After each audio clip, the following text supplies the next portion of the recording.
আসসালামু আলাইকুম। আজকে আমি তৃতীয় শ্রেণীর গণিত বইয়ের বাকি অঙ্কগুলো দেখাবো। আগে আমি দেখিয়েছি 6 পর্যন্ত, আজকে 7 থেকে দেখাই। 7 নম্বর আছে, একটি নার্সারিতে এতটি গোলাপ, এতটি জবা ও এতটি গাঁদা ফুলের চারা আছে। ওই নার্সারিতে কতগুলো চারা আছে? তাহলে আমরা সবগুলো যোগ করলে আমরা উত্তর পেয়ে যাব।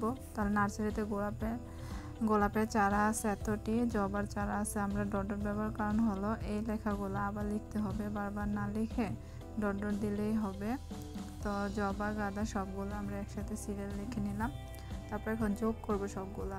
5 আর 5 10, 10-এর শূন্য, হাতে আছে 1, 4 আর 4 8, আর 2 10, 1 11, তাহলে 11-এর 1, হাতের 1 9-এর সাথে যোগ হবে 9 10 18 25। তাহলে আমরা পেয়ে গেলাম মোট চারা রয়েছে এতটি। তাহলে আমরা 7 নম্বর উত্তর দেখে নিলাম। এখন 8 নম্বরটি দেখব।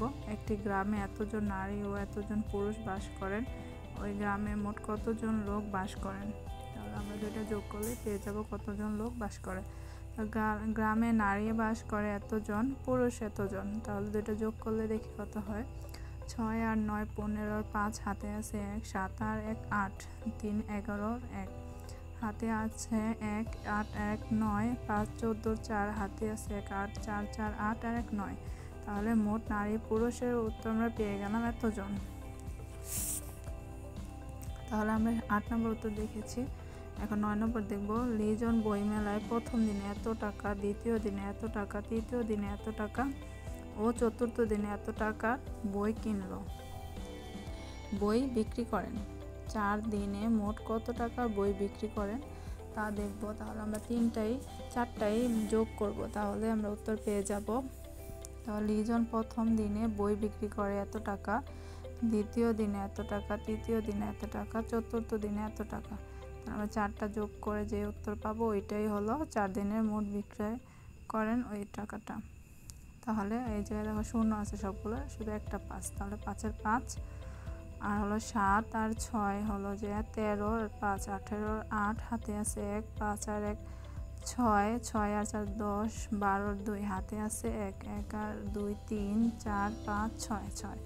তাহলে 4 দিনে মোট বই বিক্রি করে এত টাকা। তাহলে আমরা 9 নম্বর উত্তর দেখলাম। এখন 10 নম্বর উত্তর দেখব। একটি গুদামে এত বস্তা চিনি, এত বস্তা গম ও এত বস্তা চাল আছে, তাহলে ওই গুদামে মোট কত বস্তা চাল আছে? তাহলে আমরা সবগুলো যোগ করলে উত্তর পেয়ে যাব।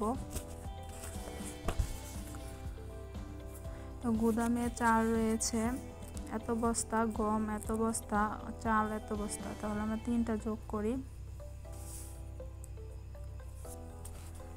5 এর 5 7 আর 6 13, 13 2 15 আর 5 হাতে আছে 1, 7 আর 1 8, 8 আর 16, 16 আর 3 19, 19 এর 9 হাতে আছে 1, 2 আর 1 3 4, 4 আর 8 12, 12 আর 2 হাতে আছে আবার 1, 1 আর 1 2 3। তাহলে আমরা পেয়ে গেলাম মোট জিনিস রয়েছে এত বস্তা।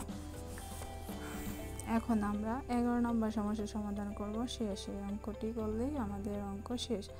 তাহলে আমরা এই অধ্যায়ের অঙ্কগুলো সব শেষ করে ফেললাম, আর বাকি আছে। তাহলে দেখি, এত যোগ এত যোগ এত সমান সমান বাক্যটি দিয়ে একটি গল্প তৈরি করো। আমরা এই সংখ্যাগুলো দিয়ে একটি বাক্য তৈরি করব, যার যার মনের ইচ্ছা মতো গল্প তৈরি করলেই হবে। তা আমরা লিখলাম, হাসানের কাছে আছে 355 টাকা, তার বাবা তাকে দিলেন 180 টাকা এবং তার মা তাকে দিলেন 499 টাকা। তাহলে তার কাছে মোট কত টাকা হলো? তাহলে আমরা গল্পটি বানিয়ে নিলাম।